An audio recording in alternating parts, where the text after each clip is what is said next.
Chapter 10 Chiamaka, Wednesday. Our superhero film tradition started by accident. We were 14, bored and uncultured. Jamie's mom had given him a superhero themed gift basket one Christmas, and we binge watched everything. Soon enough, it became our thing. It's almost sacred now, so Belle's presence in my home cinema is basically blasphemy. I sit here with the movie resting on my lap, since I don't want to disrupt the flow of Jamie telling his cow story from a few summers ago. I smile and nod, even though I think the story is as pointless as it was when he told me the first time. And so I'm trying to convince the maid that the udders are cow's genitals. I don't know how Belle can genuinely be interested in this story. I watch her watch him, her annoying face keeping me occupied. She's curled up in the plush black and white cinema seat, her neck elongated, rosy cheeks, long lashes, really pink lips.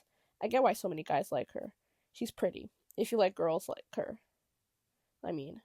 There's a weird rush in my stomach, like it's about to growl but doesn't. I look away and disappears, my body probably reminding me how much I can't stand their relationship.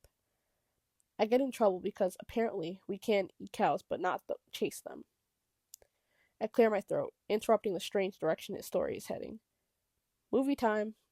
I get up and walk over to the projector at the back of the room, then place the movie in the player.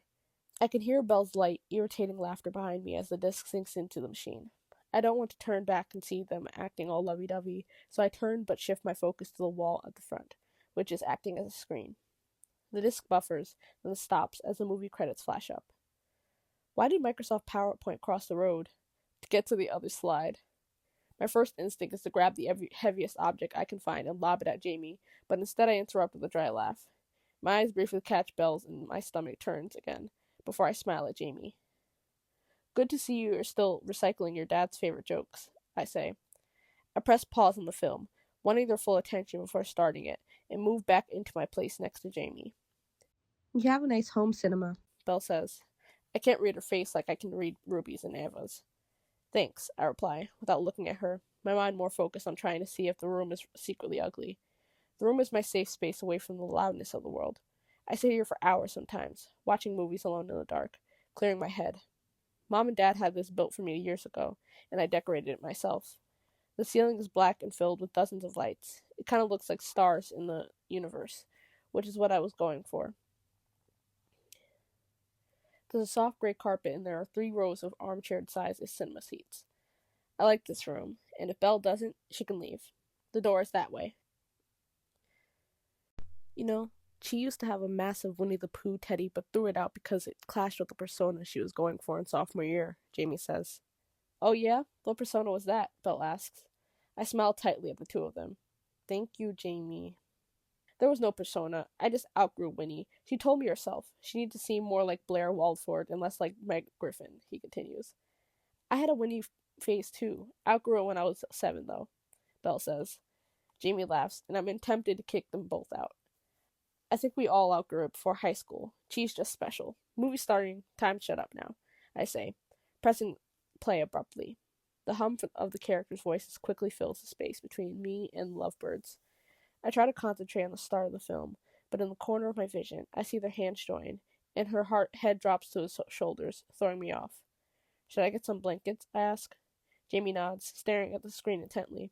Only 2. Belle and I could share one. My heart plummets to the bottom of my stomach as I stand to grab the 2 blankets in the back closet. All the plans for a future with Jamie are disintegrating before me. This evening was meant to remind Jamie of how suited we are for each other, not make him fall further for Belle. Why can't he see that? I want to throw the blanket in his face. Here, I say, handing Jamie the blanket. He mutters, thanks, already engrossed in the movie, so Belle reaches up for it. Our fingers brush together and I release the blanket quickly. My heartbeat switches from faint to strong at present. Same time next month and forever? Jamie asks us at the door, like he always does. A younger, smilier Jamie had asked me that after our first day discovering Marvel and its wonders. Your place? I ask. He bobs his head, his curls echoing the movement. Need a ride home? My mom asks from behind us. I almost swear. I hate it when she creeps up on me like that. He shakes his head. I brought my car, but thanks, Mrs. Ardebayo. Mom always smirks when he says her family name. I'm not even facing her, but I can feel her expression.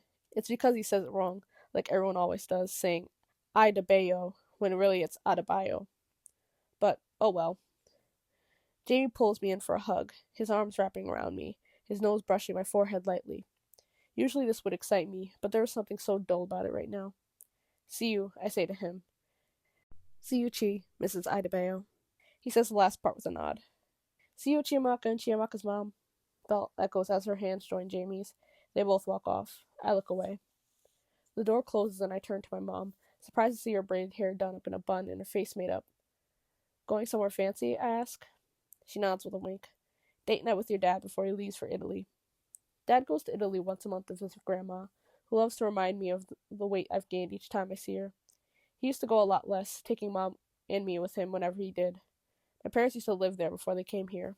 It's where they met, in med school somewhere in Rome.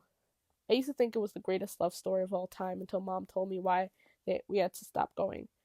Dad's family aren't huge fans of Mom, or her dark skin, and by extension, me and my dark skin.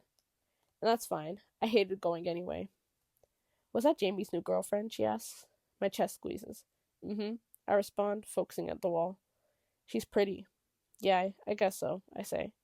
The word she's pretty echoes through the house in my mind. I'm going upstairs now, Mom. Have a nice night. Mom's smooth hand touches my arm before I leave, reminding me of so many years of being tucked in, and the tight, constricting hugs only Mom can give. I look back at her, her dark skin bright and her brows furrowed. Are you okay, Chiamaka? Of course I am, I wanted to say, but instead I say nothing. You seem a little down, she continues. I shrug. I'm fine. She doesn't look all that convinced, and I'm not sure if I am either, but her shoulders relax, and she grabs her bag from where it's hanging on the coat rack by the stairs. If you want pizza, I left you some cash, she says as she kisses both my cheeks, and moves toward the door, a rush of her strong, tangy perfume filling my nostrils. Love you, Chi. See you later. The door slams shut behind her, ringing in my ears a moment after. I see her figure through the blurry rose-colored glass panes and hear her heels click across the concrete path, until both disappear into the evening. I sigh, then drag myself up the stairs and back into the cinema. I know it doesn't seem too bad, being falsely accused of stealing twice, and having everyone think I got rejected by Jamie, especially since the revelations about Devon feel so much more personal.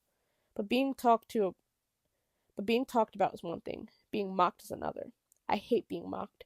It reminds me of middle school, being the girl everyone liked to look down on, poke at, never the girl people wanted to be friends with.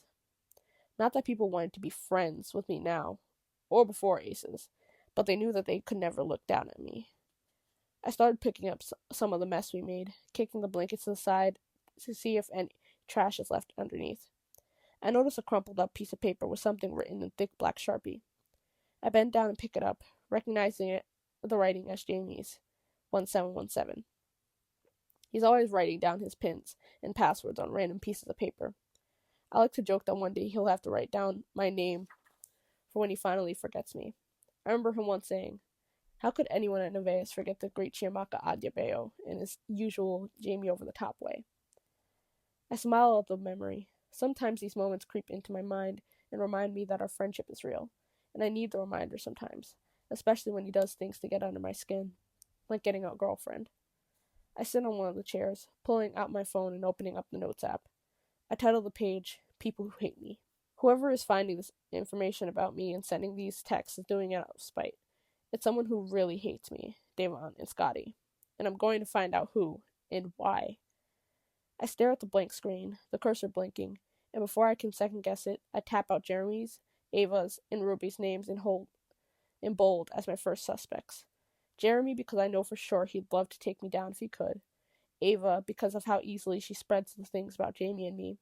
And Ruby, well, it's obvious. She's Ruby.